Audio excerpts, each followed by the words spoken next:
आज आपल्याला बघायचं आहे पॉलिटी विषयातील घटनेच्या प्रिएम्बलमधील पार्ट 3ला. तर त्याला आपण स्टेट्स पण म्हणतो. त्यात आहे मूलभूत हक्क म्हणजेच फंडामेंटल राईट्स जे आपण घेतले आहे USA कॉन्स्टिट्यूशनकडून. तर यात आर्टिकल 12 तर 35 आहे. आर्टिकल 12मध्ये स्टेट्स म्हणजे राज्यसंस्था दिल्या आहेत. आर्टिकल 13मध्ये डॉक्ट्रिन ऑफ ज्युडिशियल रिव्ह्यू म्हणजेच न्यायिक पुनर्विलोकनाच्या तत्वज्ञानाची तरतूद दिली आहे. आणि त्यानंतर आर्टिकल 14 तर 32 मध्ये मूलभूत हक्क आणि आर्टिकल 33 तर 35 पर्यंत इतर तरतूद दिल्या आहेत. तर आपण सगळ्यात आधी बघूयात मूलभूत हक्क. त्यांनाच आपण मॅग्ना कार्टा असेही म्हणतो. मूलभूत हक्कांवरती संसद बंधने घालू शकते. तसेच मूलभूत हक्क कमी किंवा रद्दही करू शकते. मूलभूत हक्क हे मर्यादित आणि गुणात्मक असतात. आता आपण सुरुवात करूयात आर्टिकल 12 पासून, ज्यात आहे राज्य. त्याच्यातच डेफिनेशन ऑफ स्टेट आहे. त्यात सगळ्यात आधी भारताचे शासन व संसद हे संघराज्य शासनाची कार्यकारी व कायदेविषयक अंगे आहेत. त्यानंतर घटक राज्य शासन व विधिमंडळ ही घटक राज्य शासनाची कार्यकारी व कायदेविषयक अंगे आहेत. त्यानंतर सर्व स्थानिक प्राधिकारी हे नगरपालिका किंवा पंचायती यांचा समावेश यात होतो. त्यानंतर भारतीय भूमीतील किंवा गव्हर्नमेंट अंडर इतर सर्व प्राधिकारी येतात. त्यानंतर सर्वोच्च न्यायालय म्हणजे हायकोर्ट, राज्यसंस्था. तर त्यात सर्व साधने व अभिकरणे ज्यात गव्हर्नमेंट फायनान्स सपोर्ट मिळते, त्यानंतर गव्हर्नमेंट नियंत्रण सार्वजनिक कार्य पार पाडते यांचा समावेश झाला. यात मूलभूत हक्कांचे उल्लंघन झाल्यास आव्हान देता येते. हायकोर्टने डिफरंट रिझल्ट्समध्ये SBI, LIC, ONGC, सेल राज्यसंस्था असल्याचा निर्णय घेतला आहे. यात फक्त अपवाद म्हणून BCCI आणि NCERT आहे. यानंतर येतं आर्टिकल 13 म्हणजेच विसंगत. संसद किंवा विधिमंडळाने पार्ट 3 मधला हक्क काढण्याचा किंवा त्याचा संकोच करणारा कायदा केल्यास न्यायालयांना तो घटनाविरोधी किंवा बाद करण्याचा अधिकार आहे. त्यानंतर आर्टिकल 13चा क्लॉज 3 सांगतो, मूलभूत हक्कांचे उल्लंघन करणारे कायदेच टेम्पररी किंवा परमनंट कायदे किंवा त्यांचे स्रोत, नाही तर त्यांची शक्तीप्राप्त अध्यादेश म्हणजे ऑर्डर, रूल्स, सब रूल्स, अधिसूचना, रूढी यांना आव्हान देता येईल. त्यानंतर आर्टिकल 13चा क्लॉज 4 सांगतो, बाय आर्टिकल 368ने केलेल्या घटनादुरुस्ती कायद्याला आव्हान देता येणार नाही. पण इन केशवानंद भारती खटल्यात 1973च्या सुप्रीम हायकोर्टने असा निकाल दिला की मूलभूत हक्कांचे उल्लंघन करणाऱ्या घटनादुरुस्ती कायद्याला कोर्टमध्ये आव्हान देता येईल, कारण मूलभूत हक्क हे घटनेचे मूलभूत संरचनेत आहेत, सो ते बिनविरोधी असू शकतात. आता आपल्याला बघायचे आहेत fundamental rights in Indian constitution. यात आर्टिकल 12 तर 35 पैकी आर्टिकल 14 तर 32 मूलभूत हक्क यांचा समावेश होतो. तर त्याचे 7 ग्रुप्स करण्यात आले आहेत मूलभूत हक्कांचे. तर त्याच्यात सगळ्यात आधी आर्टिकल 14 तर 18 दरम्यान समानतेचा हक्क आहे. त्यानंतर आर्टिकल 19 तर 22 दरम्यान स्वातंत्र्याचा हक्क आहे. त्यानंतर आर्टिकल 23 तर 24 दरम्यान शोषणाविरुद्ध हक्क आहे. त्यानंतर आर्टिकल 25 तर 28 दरम्यान धर्म स्वातंत्र्याचा हक्क आहे. त्यानंतर आर्टिकल 29 तर 30 दरम्यान सांस्कृतिक व शैक्षणिकचा हक्क आहे. त्यानंतर आर्टिकल 31 मध्ये संपत्तीचा आणि त्यानंतर 32 मध्ये घटनात्मक उपायांचा मूलभूत हक्क आहे. बट संपत्तीचा हक्क वगळला गेला आहे घटनादुरुस्ती 44/1978 नुसार, आणि तो पार्ट 12च्या चॅप्टर 4 मध्ये आर्टिकल 300A मध्ये शिफ्ट झाला आहे कायदेशीर हक्क या नावाने. सो आता मूलभूत हक्क कन्वर्ट झाले 7 मधून 6 मध्ये. तर त्यात संपत्तीचा हक्क वगळला गेलेला आहे, बरोबर. तर हक्क राहिले समानतेचा, स्वातंत्र्याचा, शोषणाविरुद्ध, धर्म स्वातंत्र्याचा, सांस्कृतिक व शैक्षणिक आणि घटनात्मक उपायांचा. आता आपण एक एक करून ते बघूयात. तर सगळ्यात आधी येतं समानतेचे हक्क. त्यात आर्टिकल 14 तर 18 आहेत. आर्टिकल 14 सांगते कायद्यापुढे समानता हवी, कुणीही विशेष नाही, सर्वांना राज्य क्षेत्रात समान संरक्षण दिले पाहिजे. अमेरिकेकडून आपली ही संकल्पना घेतली होती व कायदा समान लागू करण्यात यावा. जिथे अनइक्वली ट्रीट होते तिथे हा आर्टिकल लागू होणार नाही. A.V. डायसी म्हणतात, कायद्याचे राज्य संकल्पनेचा प्रमुख घटक आहे. त्यात कायदा तोडल्यास व्यक्तीस शिक्षा करता येऊ शकते या संकल्पनेचा यात समावेश करावा. पण भारतीय राज्यघटना व्यक्तींच्या हक्कांचा स्रोत व परिणाम आहे. याच्यात अपवाद आहे आर्टिकल 361, राष्ट्रपती व घटक राज्यांचे राज्यपाल यांना संरक्षण. कशासाठी? तर कोर्टमध्ये उत्तरदायी नाही. त्यानंतर फौजदारी प्रक्रिया सुरू करता येणार नाही. त्यानंतर अटक किंवा तुरुंगवास त्यांना करता येणार नाही. त्यानंतर 2 महिन्यापूर्वी सूचना देण्यात येईल. दिवाणी खटला, 2 लोकांतील खटला. त्यानंतर आर्टिकल 31C हे अपवाद आहे. त्यानंतर परदेशी शासक व वकील यांना फौजदारी व नागरी खटल्यांपासून संरक्षण आहे. त्यानंतर आता आपण बघूयात आर्टिकल 15. केवळ धर्म, वंश, जात, लिंग, जन्मस्थान यावरून भेदभाव करता येणार नाही. अपवाद आहे महिला आरक्षण, मोफत शिक्षण, त्यासाठी सवलती, अनुदान.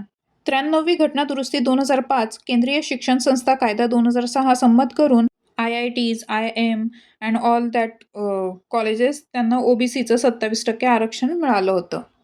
आता आपण बघूयात आर्टिकल 16 म्हणजेच सार्वजनिक रोजगारात समान संधी. याच्यात अपवाद होतं, वास्तव अट, त्यानंतर राज्यसेवांमध्ये मागासवर्ग आरक्षण आणि त्यानंतर धार्मिक संस्थांमध्ये विशिष्ट धर्माचीच. त्यानंतर प्रमोशनसाठी आरक्षण मागणे हा मूलभूत हक्क नाही असं सुप्रीम हायकोर्टने सांगितलं होतं 2020 मध्ये. त्यानंतर 1953 ते 55 काका कालेलकर आणि त्यानंतर 1979 तर 80 BP मंडल यांनी मागासवर्गीय आयोग स्थापला. त्यानंतर रामनंदन समिती उन्नत गट ठरवण्यासाठी स्थापन झाली होती. 1992ला महिला आयोग आणि 1993ला OBC आयोग आला. त्यानंतर तमिळनाडू आरक्षण कायदा 1994 नुसार 69% आरक्षण असेल 76व्या घटना दुरुस्तीनुसार. त्यानंतर आपण बघूयात आर्टिकल 17 अस्पृश्यता नष्ट करणे. 1955ला अस्पृश्यता म्हणजे अपराध कायदा संमत आणि 1976ला त्याचं नाव बदलून नागरी अधिकार संरक्षण कायदा 1955 केलं. यात अत्याचार केसेस इन्व्हॉल्व नसल्याने त्यात अनुसूचित जाती आणि जमाती म्हणजे अत्याचार निवारण कायदा 1989 संमत झाला. याची व्याख्या घटनेत नाहीये, खाजगी व्यक्तींविरुद्ध सुद्धा उपलब्ध आहे. 500 रुपये किंवा 6 महिन्यांपेक्षा अधिक शिक्षा यांना मिळू शकते. त्यानंतर आपण बघूयात आर्टिकल 18. याच्यात किताब नष्ट करणे म्हणजे टायटल नष्ट करणे. पदव्या संपुष्टात, शैक्षणिक व लष्करी पदवी, राष्ट्रपती संमतीशिवाय परराष्ट्राकडून सरदारांच्या वंश परंपरागत किताबांना मनाई करते. बालाजी राघवन 1996. त्यानंतर भारतरत्न पद्म हे घटनात्मक दृष्ट्या वैध आहे. याची स्थापना झाली होती 1954ला आणि राष्ट्रीय पुरस्कार देखील मिळाला होता. त्यानंतर 1977 मध्ये रद्द झाला होता बाय मोरारजी देसाई आणि जनता पार्टीच्या गव्हर्नमेंटने. 1980ला पुन्हा सुरू करण्यात आला बाय इंदिरा गांधी. त्यानंतर आता आपण बघूयात स्वातंत्र्याचा हक्क. याच्यात आर्टिकल 19 तर 22 पर्यंत आहेत. तर आर्टिकल 19 सांगते भाषण स्वातंत्र्य रिलेटेड विवक्षित हक्कांचे संरक्षण म्हणजे प्रोटेक्शन ऑफ सर्टन राईट्स. हे 6 हक्क प्रदान करण्यात येतात. भाषण, अभिव्यक्ती म्हणजे एक्सप्रेशन, त्यानंतर जमा किंवा सभा एकत्र विना शस्त्र, त्यानंतर पक्ष, संघटना, सहकारी संस्था स्थापण्याचा, त्यानंतर संचार मुक्तपणे करण्याचा राज्य क्षेत्रात, त्यानंतर स्थायिक किंवा कोणत्याही भागात राहण्याचा, त्यानंतर धंदा म्हणजेच व्यापार किंवा व्यवसाय चालवण्याचा यांना राज्यांच्या कारवाईपासून संरक्षण प्राप्त होईल आणि खाजगी व्यक्तींपासून होणार नाही. हक्क सिटीजन प्लस कंपनी भागधारकांना उपलब्ध होते. त्यानंतर परकीय किंवा लीगल पर्सनला नाही. त्यानंतर भाषा अभिव्यक्ती स्वातंत्र्यावरती बंधने घालू शकते राज्य. त्यात राष्ट्राचे सार्वभौमत्व, एकात्मता, सुरक्षा, परदेशाशी मैत्रीपूर्ण संबंध, सार्वजनिक सुव्यवस्था, न्यायालयाचा अवमान, चारित्र्य हनन व गुन्ह्यास प्रोत्साहन. त्यानंतर निदर्शने, सभा, मोर्चा करण्याचा हक्क, हिंसा, दंगे, संप करण्याचा नाही. बाय सेक्शन 144 CRPC आणि 141 IPC एकत्र जमण्यावरती मर्यादा. त्यानंतर संघटना स्थापनेचा स्वातंत्र्य, संस्थानांना किंवा संघटनेला मान्यता मिळवण्याचा नाही. त्यानंतर सामान्य जनता, ST संस्कृती, प्रथा, भाषा संरक्षण. त्यानंतर वेशांच्या स्वातंत्र्य संचारावर, त्यानंतर अनैतिक किंवा घातक व्यवसाय यांवरही संचारबंदी. हे होतं आर्टिकल 19 मध्ये. आता आपण बघूयात आर्टिकल 20. यात अपराधांच्या दोषसिद्धीबाबत संरक्षण आहे. नागरिक, परकीय व्यक्ती, वैधानिक व्यक्ती म्हणजे सर्व व्यक्ती मनमानी किंवा अतिरिक्त शिक्षेपासून संरक्षण. याच्यात no ex post factor law आहे. हा कायदा फक्त फौजदारीसाठी करू शकत नाही तर दिवाणीसाठी करू शकतात. त्यानंतर आहे नो डबल जेपर्डी म्हणजेच विभागीय किंवा प्रशासकीय प्राधिकरणासमोर संरक्षण मिळत नाही. त्यानंतर स्वतःविरुद्ध साक्षीदार होण्याची सक्ती नसणे, नो सेल्फ इन्क्रिमिनेशन. हे संरक्षण ओरल किंवा डॉक्युमेंटरी एव्हिडन्सवर पण आधारित असते.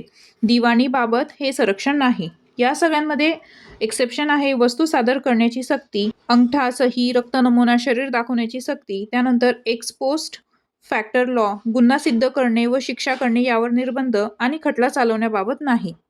आता आपण बघूयात आर्टिकल 21. यात जीवित व व्यक्तिगत स्वातंत्र्याचे संरक्षण आहे. हा हक्क नागरिक, परकीय किंवा नागरिकतेवरती उपलब्ध आहे. म्हणजे जीवन जगायला जे काही लागतं ते. याच्यात काही खटलेही झाले. तर त्यात सगळ्यात आधी एक गोपालन खटला झाला होता 1950ला. केवळ मनमानी कार्यकारी कृतींविरुद्ध संरक्षण होते यात. त्यानंतर मनेका गांधी खटला आला होता 1978ला. यात मनमानी कार्यकारी व वैधानिक कृतींविरुद्ध संरक्षण होते. केवळ जीविताचा नव्हे तर सन्मानाने जगण्याचाही हक्क यात सांगितलं होतं. त्यानंतर उन्नीकृष्णन त्याच्या विरोधात आंध्र प्रदेश होतं 1993ला. 14 वर्षापर्यंतच्या मुलांनाही शिक्षणाचा हक्क जगण्याचा हक्कात समाविष्ट करावा. यात पुढील हक्क समाविष्ट झाले: प्रतिष्ठेसहित जगण्याचा, शुद्ध पाणी, हवा व पर्यावरणाचा हक्क, उपजीविकेचा, एकांताचा, निवारा, आरोग्याचा, मोफत कायद्याच्या मदतीचा, परदेशी प्रवासाचा, त्यासोबत जलद गतीने खटला चालवण्याचा, त्वरित वैद्यकीय मदतीचा, एकांत, जेलमध्ये तुरुंगवासाविरोधीचा, बेड्या घालण्याविरोधी, छळाविरोधी, लांबलेल्या फाशीच्या विरोधी, अमानवी वागणुकीविरोधी, स्त्रियांना रिस्पेक्ट देण्याचा एक्सेट्रा भरपूर हक्क मिळाले होते. आता आपण बघूयात आर्टिकल 21A पार्ट 3 मधलं. याच्यात शिक्षणाचा हक्क होता 6 तर 14 वर्षाच्या एज ग्रुपसाठी. बाय घटना दुरुस्ती 86/2002 नुसार मोफत व सक्तीचे शिक्षण. इन आर्टिकल 45 0 to 6 इयरच्या बालकांचे संगोपन व शिक्षणासाठी राज्य प्रयत्न करेन. इन आर्टिकल 51A 6 तर 14 वर्ष शिक्षणाची संधी उपलब्ध भारतीय नागरिकांचे कर्तव्य असेल. त्यानंतर आता आपण बघूयात आर्टिकल 22. यात अटक किंवा स्थानबद्धतेविरुद्ध संरक्षण दिले आहे, म्हणजेच protection against arrest and detention. यात शिक्षा म्हणून केलेले आफ्टर खटला अपराध सिद्ध झाल्यावर त्यासोबतच अटकेची कारणे लवकर कळवण्याचा, आवडीचा वकील निवडण्याचा, म्हणजे फक्त नागरिक और बाय कोर्ट ऑर्डर अरेस्ट, दिवाणी अटक, आयकर न भरल्यास होणारी अटक यांचा समावेश होत नाही. आणि प्रतिबंधक बघितलं तर त्यात खटला न चालवता दिलेली असते, फ्युचरमध्ये गुन्हा करण्यापासून रोखणे, प्लस 3 महिन्यांपेक्षा जास्त स्थानबद्धता नाही, म्हणजे जास्त काळ करण्याचा हक्क संसदेला आहे. यात 3 महिन्यांपेक्षा जास्तही पनिश करता येईल. नागरिक प्लस परकीय कामकाज सुरक्षा यांचा समावेश आर्टिकल 22 मध्ये होता. आता आपण बघूयात पुढचा मूलभूत हक्क, तो म्हणजेच शोषणाविरुद्ध हक्क. यात आर्टिकल आहे 23 आणि 24. तर आर्टिकल 23 सांगते माणसांचा व्यापार व वेठबिगारी म्हणजे सक्तीश्रम यांना मनाई असणे. याचे उल्लंघन केल्यास अपराधास पात्र, प्लस खाजगी किंवा राज्य संस्था व्यक्तीपासून संरक्षण. शिक्षा म्हणून अनैतिक व्यापार म्हणजे प्रतिबंधक कायदा 1956, त्यानंतर वेठबिगार निर्मूलन 1976, त्यानंतर करार कामगार 1970, त्यानंतर किमान मजुरी कायदा 1948, त्यानंतर बंधन कामगार व्यवस्था 1976, त्यानंतर समान वेतन किंवा पगार 1976, त्यानंतर सक्तीचे काम, मग ते शारीरिक, कायदेशीर, आर्थिक, त्यानंतर सार्वजनिक उद्दिष्टांसाठी विनावेतन काम करण्यास राज्य सांगू शकते, त्यानंतर खान कायदा 1952, त्यानंतर बाल रोजगार कायदा 1938 माफ झालाय तो, त्यानंतर बाल कामगार कायदा 1986, त्यालाच बाल व पौगंडावस्थेतील कामगार कायदा 1986 असंही म्हणतात. त्यानंतर आर्टिकल 24 सांगते बालमजुरीवरती संपूर्ण बंदी, 14 वर्षांपेक्षा लहान मुलांना उद्योगात काम करण्यास बंदी, त्यानंतर 14 ते 18 वर्षाच्या मुलांना धोकादायक ठिकाणी बंदी काम करण्यासाठी. जर काम केल्यास तर त्यांना शिक्षा असेल 6 महिने प्लस 20,000 रुपये दंड आणि 2 वर्ष कारावास प्लस 50,000 रुपये दंड. आता आपण बघूयात धर्मस्वातंत्र्याचा हक्क. यात आहे आर्टिकल 25 तर 28.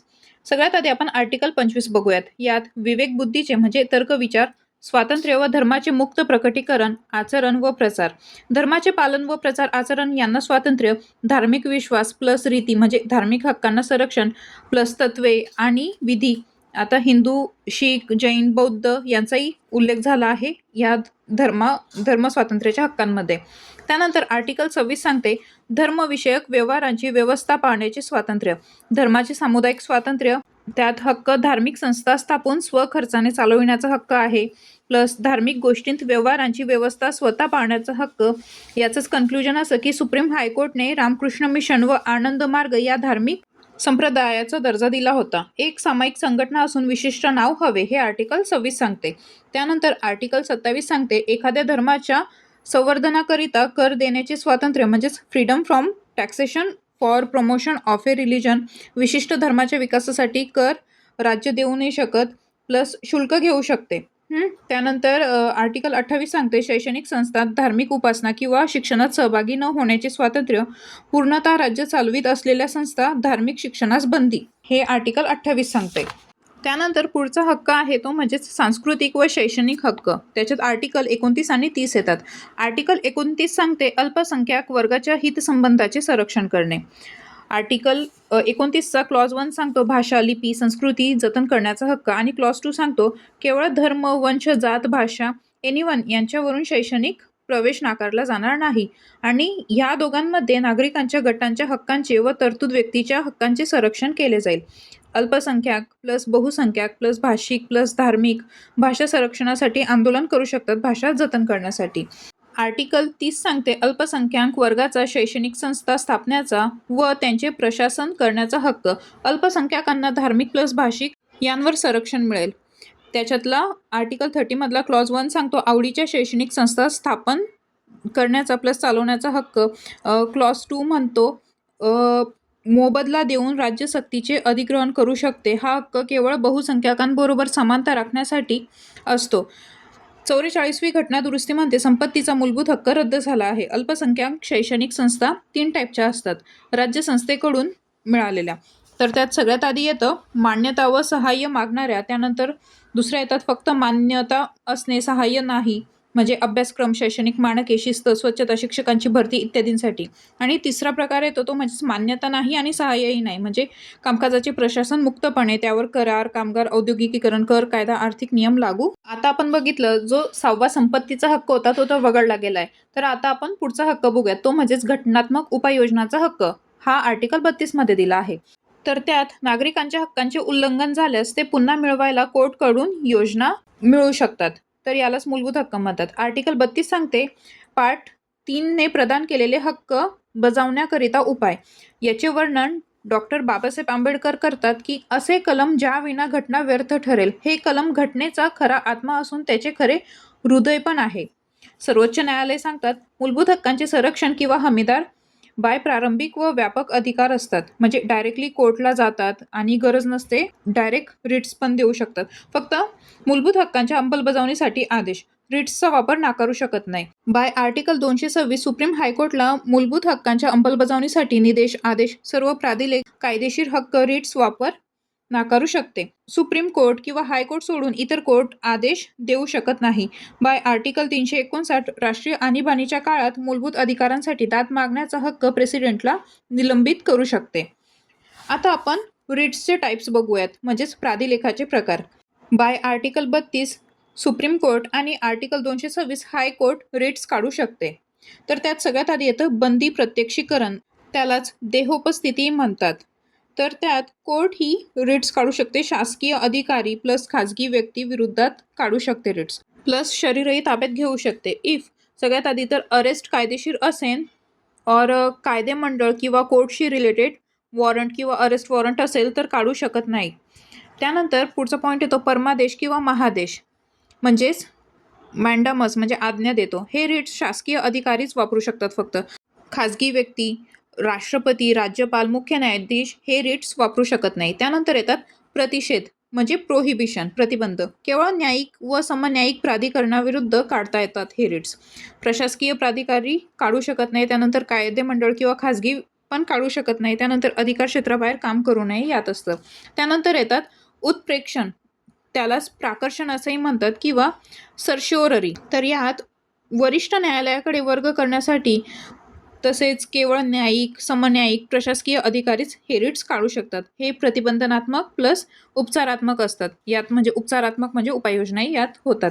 त्यानंतर येतात स्वाधिकरण, त्यालाच अधिकार पृष्ठाई म्हणतात.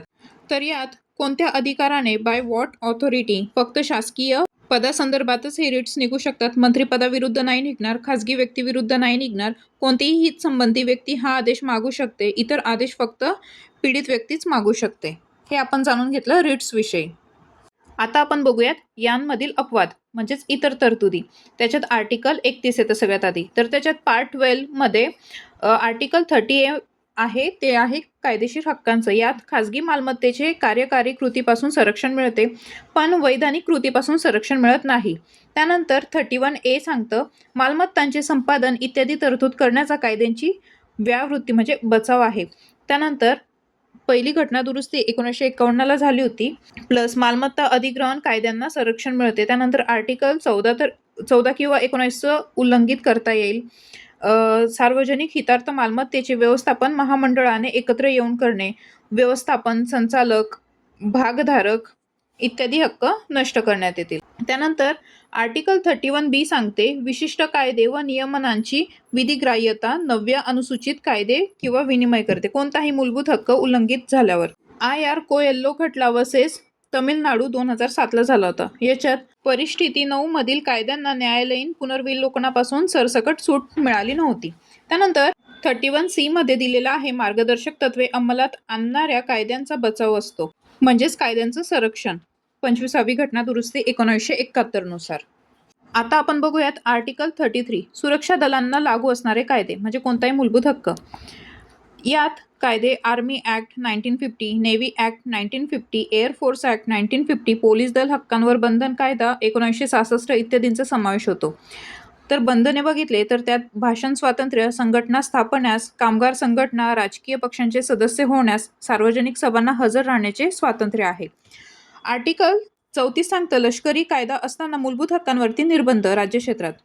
हा कायदा अंमलताना सुव्यवस्था राखताना काही कृती व्यक्तीने केल्यास त्यावर संसद बचाव करू शकेल.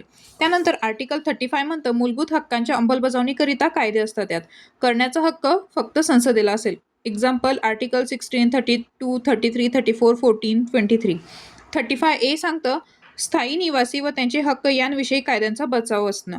पार्ट 3 सांगतं बाहेरचे हक्क. पार्ट 12 सांगतं आर्टिकल 265 कायद्याशिवाय कर आकारणी नाही. त्यानंतर आर्टिकल 300A सांगतं कायदेशिवाय मालमत्ता हिरावणार नाही. त्यानंतर पार्ट 13 मध्ये आर्टिकल 301 सांगतं मुक्तपणे व्यापार आणि वाणिज्य. त्यानंतर पार्ट 15 मध्ये आर्टिकल 326 सांगतं लोकसभा आणि राज्यसभा निवडणुका प्रौढ मताधिकाराने होतील.